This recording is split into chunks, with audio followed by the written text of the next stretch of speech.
الحمدللہ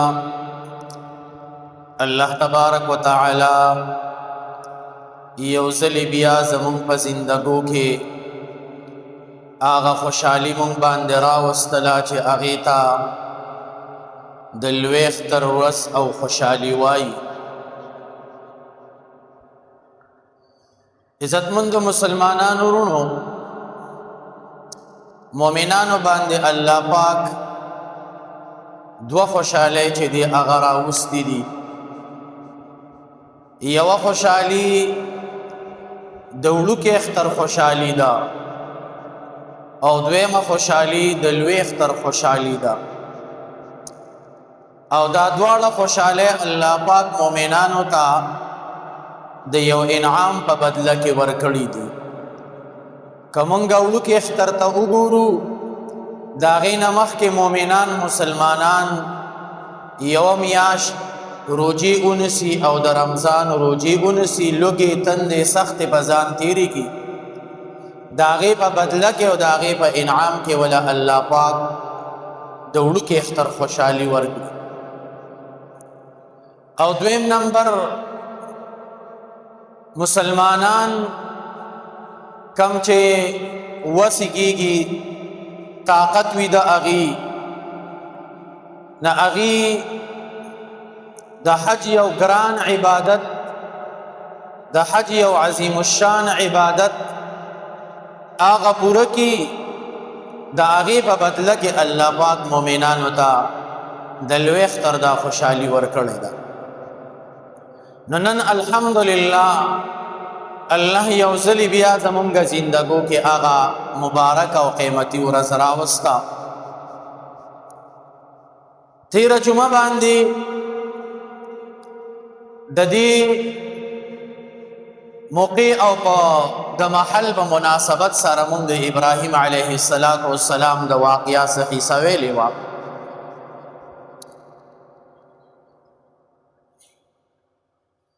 او څه پاتې شوي وه او د هغې مناسبت هم د دې ورځې سره دی چې کله ابراهیم علیه السلام او حضرت ساره رضی الله عنها او حضرت هاجره رضی الله عنها دوی شام ته راورسېدل.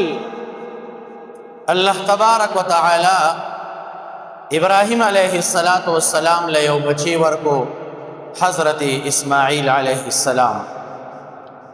د ابراهیم علیه السلام دو بچیو، یو اسماعیل علیه السلام، یو اسحاق علیه السلام دی بیا وروسته شو. د اسحاق علیه السلام په الواد کې الله د انبیاو دا سلسله وچلوله او په عیسی علیه السلام باندې ختم شوه. او د اسماعیل علیه السلام په الواد کې الله نبی کریم صلی الله علیه وسلم آخري نبی چې دی هغه راولېږه. چې کله اسماعیل علیه السلام پیدا شو، د حضرت ساره رضی الله عنها خو بچی نو، ډېرې ستړې ډېرې سختې قربانۍ د ابراهیم علیه السلام سره تېرې کړې وې. ځکه د هغه سره هجرت وکړو، تمامه دنیا یو طرف ته وه، هغه بیبي د ده چې دی هغه ملګرې وه. نو د هغې په طبیعت باندې به دا خبره درنه لګېدله چې زما الواد نشته او د دې الواد دی ځان به ورته کمزوري معلومېد، کمی به محسوسه. الله تبارک و تعالی جبریل امین راولېږه او ابراهیم علیه السلام ته حکم وکړو چې دا بچی دې راواخله او دغه بیبي او الله تبارک و تعالی یو ځای ښودلی دی، هغې ځای ته تاسو چې دی هغه بیا ابراهیم علیه السلام، هاجره رضی الله عنها او اسماعیل علیه السلام رکوټې دی په غیږ کې دی. جبریل امین ملګری شو او را روان شو د عربو او د مکې مکرمې په طرف باندې. چې کله دوی دغه ځای ته را ورسېدل کوم ځای چې بیت الله شریف دی هغې ځای کې د آبادي نښه نشانه چې دی هغه نه وه آبادي نه وه ونې بوټي نه وو صرف یوه ونه وه دغې ځای باندې ولاړه وه ابراهیم علیه السلام دا خپله بیبي او دا خپل بچی هغې ځای کې پرېږدي او سلګ ډېر خوراک سلګ ډېر اوبه دا ورته پرېږدي او سوال کې د الله نه ربنا انی اسکنت من ذریتی بواد غیر ذی زرع عند بیتک المحرم الله زما ربا انی اسکنت من ذریتی زه دا خپل الواد دا دلته کې چې دی هغه پاتې کوم بواد غیر ذی زرع په یو داسې واده کې په یو داسې بیابان کې په یو داسې خشکه کې چې غیر ذی زرع چې هغه فصل را زرغونونکې نه ده دې کې فصل نه کېږي شاړې دي میرې دي غرونه دي وادیانې دي کم ملګري چې تلي هغې به لیدلي ده بیت الله شریف دا په یو داسې ځای کې واقع دی گیر چاپیره ټول د دې نه چې دی هغه غرونه وو اوس اگر چې هغه ځایونه اموار شوي دي په غرونو کې سوري شوي دي څه هغه غرونه ختم کړي شوي دي خو هغې وخت کې ابراهیم علیه السلام سوي انی اسکنت من ذریتی بواد غیر ذی زرع عند بیتک المحرم ستا د هغې عزتمن کور خواته ځکه بیت الله شریف د پخوا نه رخ شوي اگر چې په ټیم توپانونه به راتلل هغه به ورانېده ابراهیم علیه السلام ته الله دغه ځای ښودلی جبریل امین ورته ښودلی ځکه ورته وایي بواد غیر ذي زرع عند بیتک المحرم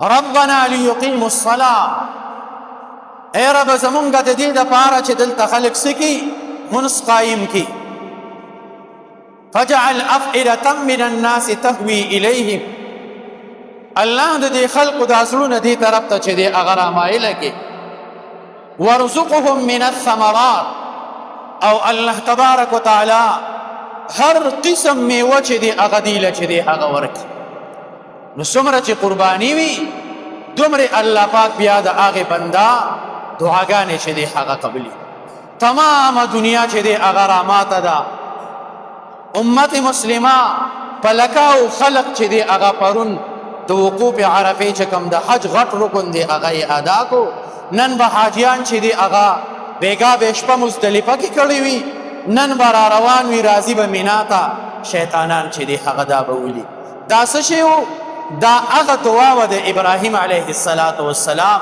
فجعل افئدة من الناس تهوي الیهم وارزقهم من الثمرات الله قسمه او بشماره میوې چې دی هغه دیله ورکړي عربو کې چې دی خپل فصل نه کېږي عربو کې خپلې میوې نه کېږي خو چې لاړ شي سړی هلته وګوري د دنیا د ګوټ ګوټ میوه چې دی هغه به تا ته مکه مکرمه کې مدینه منوره کې چې دی هغه میلاویږي دا څه شی دا هغه د قربانۍ نه وروستو هغه دعاګانې بهرحال اسماعیل علیه السلام او والده محترمه یې هغې ځای کې پاتې شو ابراهیم علیه السلام ته را روانېږي دا بیبي پسې روانه ده ته مونږ چاته پرېږدې په دې خشکه کې په دې بیابان کې درندګان به یي ځناور به یي دلته به مونږ څوک یوازې ابراهیم علیه السلام جواب نه ورکي آخر کې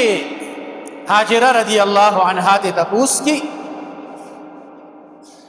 الله امرک الله دته حکم کړی دی الله دته امر کړی دی ابراهیم علیه السلام جواب ورکی او الله راته چې دی هغه امر چې دی هغه کړی دی دا الله په حکم می دلته کې راوستی هاجره رضی الله عنها غلی شوه واپس شوه بس وی الله تبارک وتعالی به بیا زمونږ خیال چې دی هغه ساتي چې الله درته ویلی دی بس زمونږ په هغې باندې صبر دی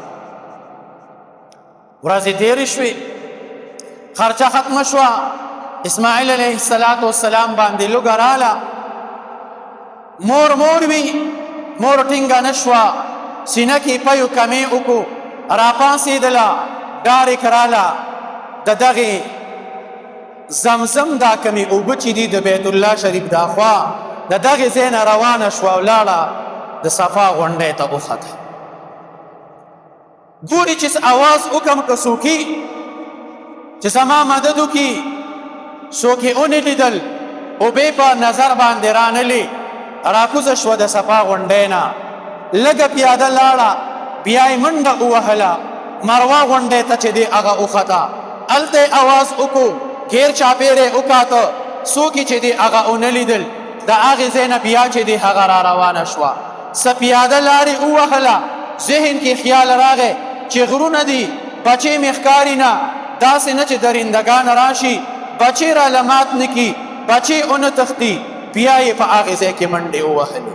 بهرحال چې کله هاجرې رضی الله عنها دا اووه چکرې پوره کړې، الله ته دا عمل چې دی دا دومره زیات خوښ شو، د هغې دا منډې، د هغې دا تګ الله ته دومره زیات چې دی هغه خوښ شو چې څومره حاجیان، څومره معتمرین، عمرې والا کسان ځي، تر څو پورې چې هغې دا سعی بین الصفا والمروه نه وي کړې، د هغې عمره دا نه پوره کېږي. دا د هغې هاجرې رضی الله عنها هغه یادګار دی چې الله ته دومره خوښ شو چې په حاجیانو باندې، په عمرې والا باندې دا عمل چې کوم دی دا پې الله پاک څه کو دا لازمي. چې کله دا د اووم چکر سره واپس راله، مروه ته اوبه را وخته، اسماعیل علیه السلام خوا کې چې دی پړک چې دی هغه د اوبو ولیده، راغی راورسېده، جبریل امین راغلی دی. روایاتو کې راځي یا د اسماعیل علیه السلام په لته سره الله هغې ځای کې چې دی چینه را زرغونه کړه، یا جبریل امین خپل وزر چې دی هغې ځای باندې ووهه، یا یې د اسماعیل علیه السلام خپه راواغسته او هغې ځای باندې ووهله. الله د هغې نه اوبه چې دی هغه جاري کړې. هاجره رضی الله عنها خو تږې وه، غم ورسره، ډارې کې د هغې اوبو نه چې دی د شګې دیوال دا چاپېره کړو، هغه اوبه چې دی هغه یې څه کړلې، هغه یې راټینګې کړې، خپل لوښي ته نه چې دی هغه ډک کړو، په خپله باندې چې دی هغه وڅکلې. جبریل امین ورله زیری چې دی هغه ورکړو چې الله تعالی داسې بچې درکړی دی، دله به الله داسې کمالات ورکي، دا به داسې د کمالاتو سړی وي. دا ډېره زیاته خوشحاله شوه. جبریل امین د هغې ځای نه چې دی هغه رخصت شو لاړ. عربو کې اوبه نه وي، قافلې بتلې هجرت به یې کاو، دغې ځای باندې چې کوم ځای به اوبه وي، مرغۍ به په هوا الوتې. یو قافله تېرېدله، جرهم قبیله، هغې چې کله دا ځای ولیدې چې یاره دلته خو مارغان دي، پته لګي دلته به اوبه، هغه قافله راله او د دوی خواته چې دی هغه دېره شو. ګوره الله یې مدد کړي، الله ورله د خوا وشانه خلق چې دی هغه رابلي. هاجره رضی الله عنها ناسته ده، هغې راله، هغې ورته درخواست وکړو که ستا اجازه دي نه موږ به ستا سره دلته پاتې شو. هاجره رضی الله عنها خو خوشحاله شوه چې ځه ملګري مې پیدا شو، خو دا یې شرط سره کېښود چې اوبه به استعمالوې، اوبه به څکې، اوبه به استعمالوې، خو زما په نګرانۍ کې به وي، ستاسو حکم به په دې اوبو کې نه چي. ویې ټیک ده. دې کې وخت تېرېده، اسماعیل علیه السلام یا د اووه کالو یا د نهو کالو یا د دیارلسو کالو، تفصیلي واقعه ده، خو دا ټیم مختصر دی، زه هغه خاص ځایونه تاسو ته ویم. ابراهیم علیه السلام خوب ولید. دا د دې میاشتې د اتم تاریخ شپه وه چې زه خپل بچي هغه ذبحه کوم، د الله د طرفه ورته حکم وشو. دی چې سهار راپاڅېدو،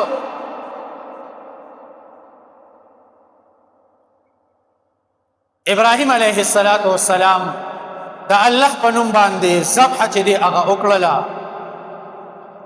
او 200 قربانۍ چې دی هغه وکړې. بیا په دې ناخم تاریخ په دې شپه د میاشتې د عرفې په شپه بیا خوب ویني، بیا یې په سباله باندې چې دی هغه دومره قربانۍ وکړلې. د اختر په شپه باندې بیا ورته حکم راځي چې نه دغه بچی دی چې دی دا قرباني کړه.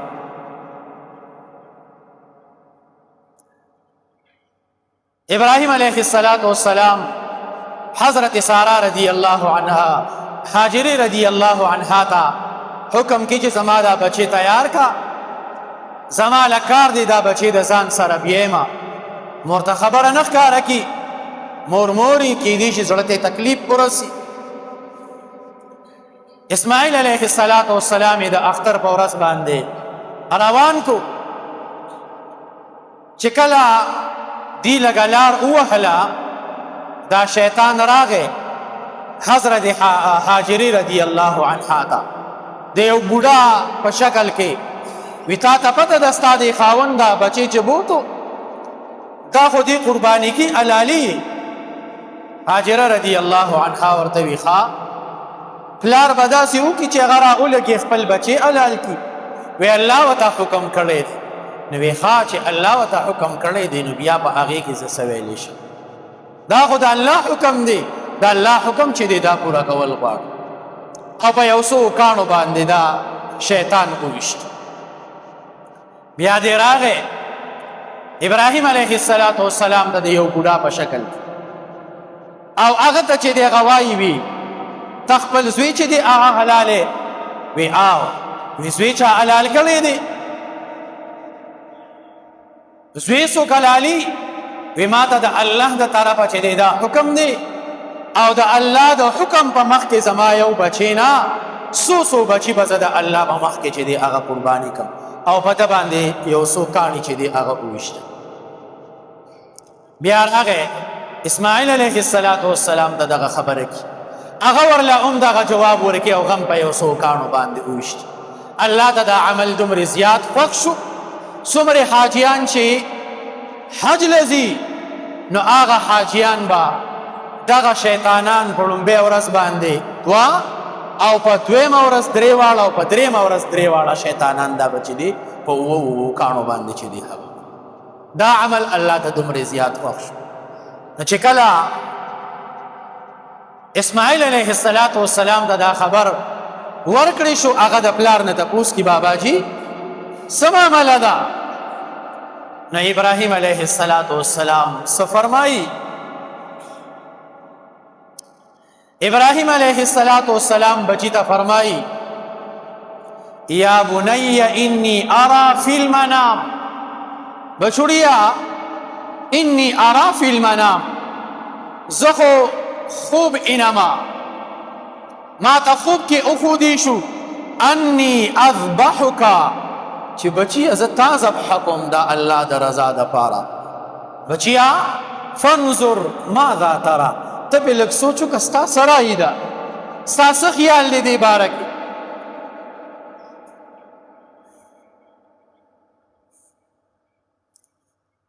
یا بنی انی ارى فی المنام انی اذبحک فانظر ماذا ترى قال یا ابت افعل ما تؤمر.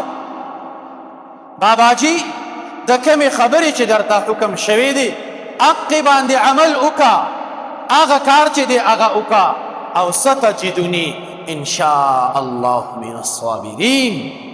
قریبه ده چې ته به ما د صبر کوونکو نه چې دی هغه عمومي زه به د الله په دغې حکم باندې صبر کوم چې الله زما قرباني ستاسو نه غوښتې ده، زما سر ستاسو مخې ته دی، زه به د الله په دې حکم باندې څه کومه صبر. داسې بچې چې خپل ځان قربانۍ ته وړاندې کي او پلار ته څه وي باباجي د الله دا حکم پوره کا، مال لاس پې کلک وتړه، ځکه زم انسان یم کیدی شي زړه کې مې څه راشي چې دا حرکت ونه کم او زما په هغې قربانۍ کې چې دا حلال واقع نه شي.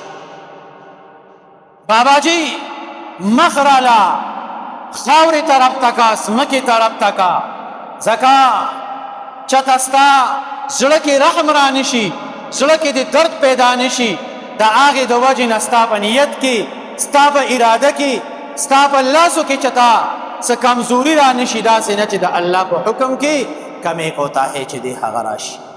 او دریم وصیت یې ورته دا وکړو زما دا قمیص په زما والدې محترمې له چې دی هغه اوس. چې کله ابراهیم علیه السلام دا ټول کارونه وکړل او فلما اسلما چې دواړه په دې خبره باندې متفق شو وتله للجبین او په پړ مخې باندې اسماعیل علیه السلام سمل چاړه راکاږي، چاړه د اسماعیل علیه السلام غوښه او مری څه کوي چې دا ویښته وله هم نه کټ کړي. ولې د الله حکم دی، د الله د طرفه امر دی، الله اعلان کړی دی چې زما د اسماعیل ذبیح الله د ده ویښته دا چې دی هغه کټ نه کړي. ډېره په زور باندې چاړه راکاږي او چاړه چې دی هغه کټ کول نه کړي. ابراهیم علیه السلام لګیا دی، فرشتې په حرکت کې دي، د الله خدمت کې عرض کې الله ډېر سخت حالات دي. الله حکم وکړو جبریل امین ته چې لاړ شه د جنت نه دا ګټ چې دی هغه بوزه، دغه ګټ 40 سال جنت کې چې دی هغه سرېدلی.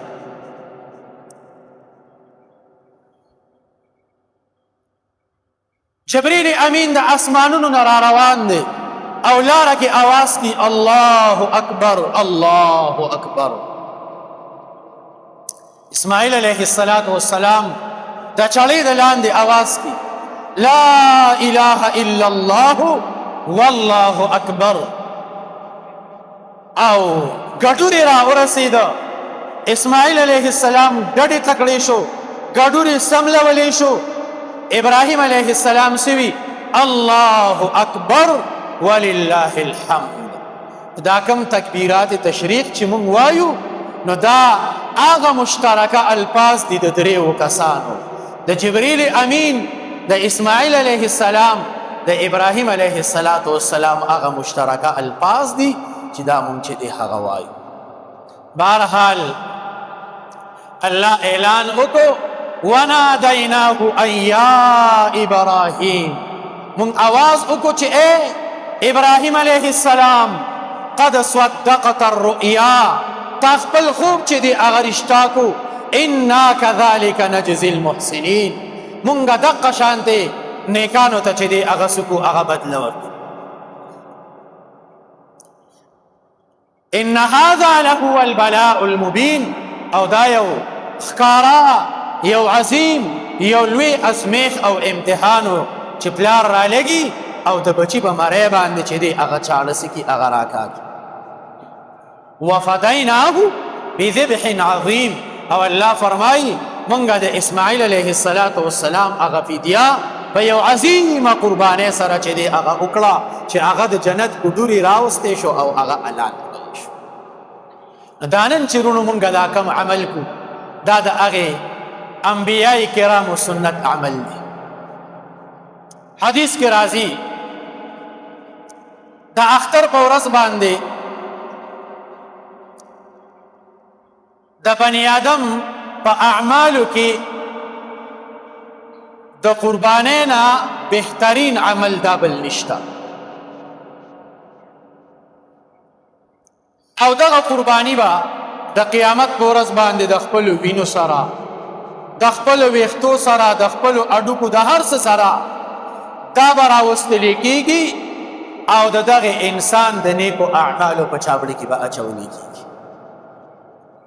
او بیا نبی علیه السلام دغه حدیث کې فرمایي چې کله د قربانۍ دا وینه لازمکې ته نه وي رسېدلي، الله پاک د دغه کس ګناهونه ټول چې دی هغه څه کې هغه معاف کړي. او بل یو حدیث کې راځي صحابه کرام تپوس کی ما هذه الاضاحی یا رسول الله، الله رسوله دا قربانی څه شی دی؟ نبی علیہ السلام فرمایي سنت ابیکم ابراهیم علیه السلام. قالوا فما لنا یا رسول الله، دا الله رسوله نو مونږ ته به پیسه میلاویږي. نبی علیه السلام وفرمایل بكل شعرة حسنه، په هر یو ویښته باندې یوه نیکي ده. نو یو بل صحابي ناست د هغه سره ګوډري، نو هغه راپاڅېدی فالصوف یا رسول الله، د الله رسوله د ګوډري د دې ویښتو بسې کي. نبی علیه السلام وفرمایل بكل شعرة من الصوف حسنه، د دغې وړۍ په هر یو ویښته باندې به هم یوه نیکي دی کس ته چې دی هغه میلاوي. نو دا د قربانۍ فضیلت شي. او چې کوم کس باندې قرباني کیږي او دی ونه کی، نو نبی علیه الصلاة والسلام څه فرمایي من وجد ساعة، چې د چا طاقت وي د قربانۍ کولو او دا سړی قرباني ونه کی، نو نبی علیه السلام څه فرمایي فلا يحضر مصلانا، زمونږ عیدګاه ته دا سړی نه راځي، زمونږ عیدګاه ته زمونږ د اجتماع ته دا سړی نه راځي. اصوري غټه خبره ده چې نبی علیه السلام وي نه دی راځي، چې یو سړي باندې قرباني لازم ده او دا سړی قرباني چې دی هغه ونه کړي. نو الحمدلله دغه عمل مخې ته را روان دی چې مونږه خپل نیتونه خالص کړو او مقصد زمونږ په قربانۍ کې څه وي د الله رضا وي. ځکه قرآن کې الله فرمایي لن ینال الله لحومها ولا دماؤها ولكن يناله التقوى. الله تستاسو د دې قربانو دا غوښې نه رسي، ولا دماؤها نه د دې دا وینې ورته رسي، ولكن يناله التقوى، الله ته تقوا پرهیزګاري دا چې دی هغه وررسي. چې مونږ نیتونه سکو دا خالص. چې کله منځ شي د مانځه نه وروسته مونږ لاړ شو کم ځای کې قرباني کو، پکار دا د کم قرباني کې هغه په خپله هغې ځای ته چې دی هغه حاضري هغه وکړي او ټول الله ته متوجه شي او خپل نیتونه چې دی هغه خالص کړي.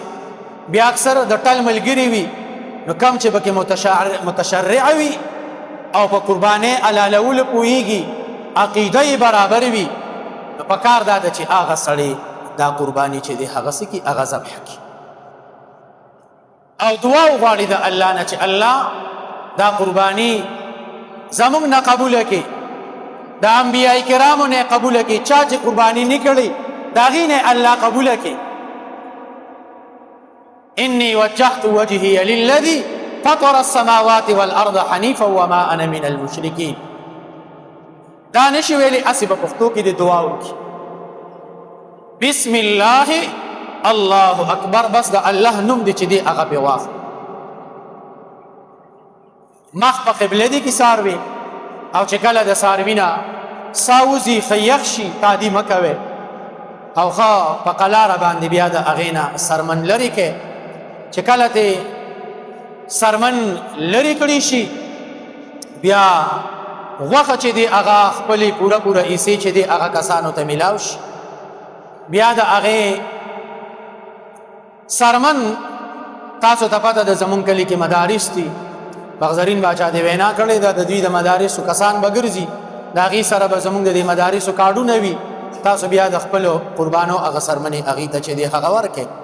چې کله غوښه مونږه کور ته ووسو، غوره خبره دا ده چې درې حصې، یو حصه خپلو رشته دارانو له، یوه حصه غریبانانو له او یوه حصه ځان ته پرېږدو او ټوله ځان ته پرېښودم جایز دي. او مونږ اکثر په دې خبر عمل کو دا ټوله ځان ته پرېږدو.